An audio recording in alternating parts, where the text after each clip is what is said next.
యాక్చువల్‌గా నేను ఒక 3 ఇయర్స్ బ్యాక్ మీ ఇద్దరిని ఇంటర్వ్యూలో చూశాను. అంటే నేను వేరే ఆఫీస్‌లో పనిచేస్తున్నప్పుడు. హ్మ్. నేను ఓపెన్‌గా చెప్తున్నాను. అప్పుడు ఇంత మెచ్యూరిటీ లేదు. ఓపెన్‌గా చెప్తున్నాను. అదే అవును ఉండదు కదా ఇక అంతేగా మరి. మీరు చాలా మెచ్యూర్‌గా మాట్లాడుతున్నారు. థ్యాంక్ సక్సెస్‌ని యూ. ఎలా హ్యాండిల్ చేయాలో తెలుసుకున్నారు. Thank you. ఎంత ఒదిగుండాలో తెలుసుకున్నారు. ఎలా దెబ్బల వల్ల వచ్చిన మెచ్యూరిటీ అది? అంటే అండి ఇప్పుడు మనం మనం స్టార్టింగ్ ఎదిగే టైంలో చిన్నప్పటి నుంచి అమ్మ మనం ప్రతి మనిషి 100% ఏం అలా ఉండరు. ఖచ్చితంగా తెలిసి తెలియక చిన్నప్పటి నుంచి మనం తప్పటడుగులు వేస్తూ నేర్చుకున్నవే ఉంటాయి. అనుభవాలతో నేర్చుకున్నవే ఉంటాయి ప్రతి ఒక్కరి లైఫ్ అంతే. ఉంటాయి. సో ఏదైనా కోటి విద్యలు కూటి కొరకు అంటారు కదా. ఒక్కొక్క స్టేజ్ లో మనము ఒక సినిమా చేసామనుకోండి, ఆ సినిమాకి ప్రొడ్యూసర్కి ప్రమోషన్ అవ్వాలి, ప్రొడ్యూసర్కి డబ్బులు రావాలని కొన్ని ప్రమోషన్స్ చేస్తాం. ఆ సినిమా కాన్సెప్ట్వి కొన్ని ప్రమోషన్స్ చేస్తాం. ఒక ఈవెంట్ చేసామనుకోండి, ఆ ఈవెంట్ రావడం కోసం ఆ క్లయింట్తో ఎలా మాట్లాడాలి, కష్టపడాలి, ఈవెంట్ బాగా రావాలి. ఒక్కొక్క స్టేజ్లో ఈవెంట్ మేనేజింగ్ దగ్గర నుంచి సంగీత్స్లో టాప్ అయ్యాము, సంగీత్ చేసాము, ఈవెంట్స్ చేసాము, టీవీ షోస్ చేసాము, ఇటు సోషల్ మీడియా చేసాము. ఇన్ని చేస్తూ ఫైనల్ టార్గెట్ మాత్రం కొరియోగ్రఫీ. ఇవన్నీ ఏంటంటే డైలీ మనం బ్రతకడానికి. సరే మనం బ్రతకడానికి మనకుంది, సరే ఓకే, మనం ఎలాగైనా మనం బ్రతుకుతాం. మనని నమ్ముకొని ఇప్పుడు ఒక ఇంట్లో ఉన్న సొంత బ్లడ్ రిలేషన్ అన్నదమ్ముళ్ళే కొట్టుకుంటున్నారు. అలాంటిది మమ్మల్ని నమ్ముకొని 18 సంవత్సరాలు 20 సంవత్సరాలు మా దగ్గర ఉన్న వాళ్ళు ఉన్నారు. సో వాళ్ళని కూడా మేము మా బాధ్యత. సో ఈ రోజు మాకు ఉంటది, ఒక నెల రోజులు వర్క్ లేకపోయినా మేము బతుకుతాం. కానీ మమ్మల్ని ట్రస్ట్ చేసిన వాళ్ళు ఉంటారు కదా, వాళ్ళ కోసం ఇంకెక్కువ కష్టపడాలి అని చెప్పి ఏ వర్క్ వస్తే ఆ వర్క్, ఈవెంట్ ఫీల్డ్ అవనివ్వండి, సంగీత్ ఫీల్డ్ అవనివ్వండి, షూటింగ్ ఫీల్డ్ అవనివ్వండి, ఇటు టీవీ షోస్ అవనివ్వండి, అన్నీ చేసుకుంటూ సినిమాలు కూడా చేసుకుంటూ వెళ్ళాం. ఇవన్నీ ఎందుకు?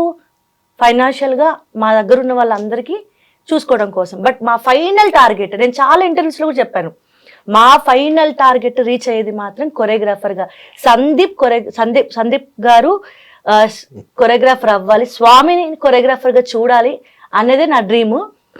అది నా డ్రీమ్ ఫుల్ఫిల్ అయిపోయింది అంతే. I'm so happy. యాక్చువల్గా నేను ఇంటర్వ్యూ స్టార్టింగ్లో ఇంట్లో చెప్తూ నేను సందీప్ అనే అన్నాను, ఆట సందీప్ అనలేదు. వాంటెడ్గానే స్కిప్ చేశాను నేను ఆట. ఎందుకంటే ఇది మీకు నచ్చచ్చు నచ్చకపోవచ్చు, ఇప్పుడు ఈ కన్వర్జేషన్ నేను స్టార్ట్ చేసేది ఆట అనే ఒక షో వల్ల ఏ కొరియోగ్రాఫరు ఏ డ్యాన్సర్ జీవితం బాగుపడలేదు. 2005లో ఆట వచ్చింది, 2009లో డి వచ్చింది. డి నుంచి ఎంతమంది మాస్టర్స్ అయ్యారో మనందరం చూస్తూ ఉన్నాం. ఆట వల్ల మ్యాజిక్ ఏం జరగలేదు. ముందు ఆటతో పరిచయం అవ్వడం నా దురదృష్టం అని ఏ రోజున అనుకున్నారు? దురదృష్టం అని ఏం అనుకోలేదండి. ఇప్పుడు అంటే గుర్తింపు సందీప్ అనగానే గుర్తుపట్టట్లేదు ఎవరు. ఎందుకంటే ఆట విన్ అయ్యాను కదా, అది ఆ లాస్ట్ ఏదైతే చేసిన డాన్స్ ఉందో, ఆ లాస్ట్ పర్ఫార్మెన్స్ లారెన్స్ మాస్టర్ వచ్చిన జడ్జ్ దాని కాలేజ్, అది గుర్తుండిపోయింది జనాలకి. నేను ఇప్పుడు కూడా కొన్ని చోట్లకు వెళ్తే, మలేషియా సింగపూర్ సైడ్ వెళ్తే కొంతమంది నాకు, సార్ మీరు అది ఇలాగా సాగర్ సంగమం డాన్స్ చేశారు కదా, చాలా బాగా చేశారు సార్ అది అని చెప్తారు నాకు అక్కడక్కడ. ఇప్పుడు చాలా తక్కువైపోయింది. అక్కడ రిగ్రెట్గా ఎప్పుడు ఫీల్ అవ్వలేదండి. కాకపోతే ఏంటంటే కొద్ది రోజుల తర్వాత చాలామంది చెప్పారు ఏంటంటే, నువ్వు ఇది పెట్టుకో, ఇది ఎందుకు పెట్టుకుంటున్నావు, మీ ఇంటి పేరా అని అడగడం. అంటే ఇప్పుడు ఆట అనేది మర్చిపోయారు కదా జనాలు, చాలామంది మర్చిపోయిన తర్వాత అది నా ఇంటి పేరేమో అనుకుంటున్నారు. ఓకే, చాలా మంది నిన్న 5 days 10 days బ్యాక్ కూడా ఆట అనేది ఎవరో అమెరికా నుంచి వచ్చిన పిల్లలకి చెప్తున్నాం, ఆట అనేది ఒక డాన్స్ షో, అది మా ఇంటి పేరు కాదు అంటే అవునా అంటున్నారు ఇట్లా. సో రిగ్రెట్ ఏం లేదు, నాకేం రిగ్రెట్ లేదు. ఎందుకంటే ఒక ఇంటి పేరు లేకపోతే ఒకటేదో మనకేది చేయదండి. నేను నేర్చుకున్నది అది. చిన్న ఎగ్జాంపుల్ చెప్తా, ఐ డోంట్ నో, అంటే it's a very good example. నిన్ననే జరిగింది కాబట్టి చాలా ఫ్రెష్ టాపిక్ కాబట్టి చెప్తాను. నిన్న చిరంజీవి గారు ఒక మాట చెప్పారు, సుష్మిత గారు రంగస్థలంకి చేసినప్పుడు, రామ్ చరణ్ బాబుకి చేసినప్పుడు ఆవిడ ఒక లుంగి కోసం రాజమండ్రి అంతా కారు వేసుకుని తిరిగారంట.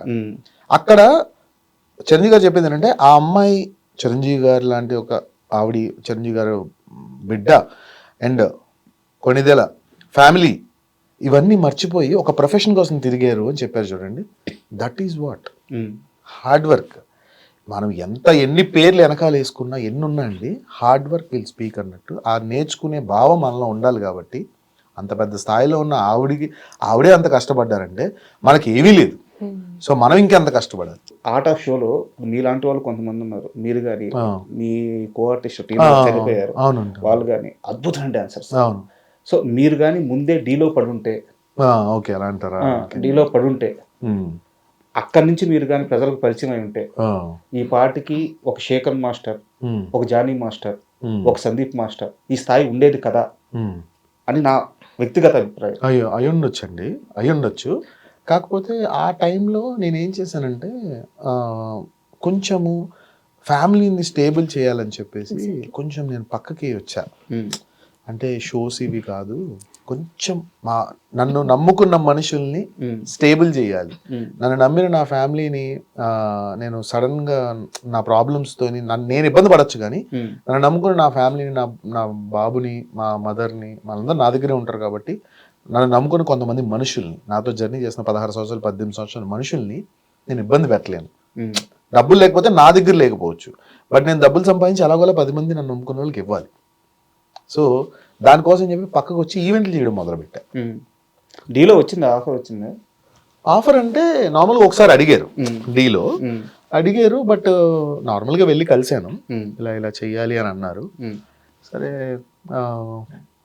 కొంచెం నాకు ఆ టైంకి ఏదో పెద్ద ఈవెంట్లు వచ్చాయి.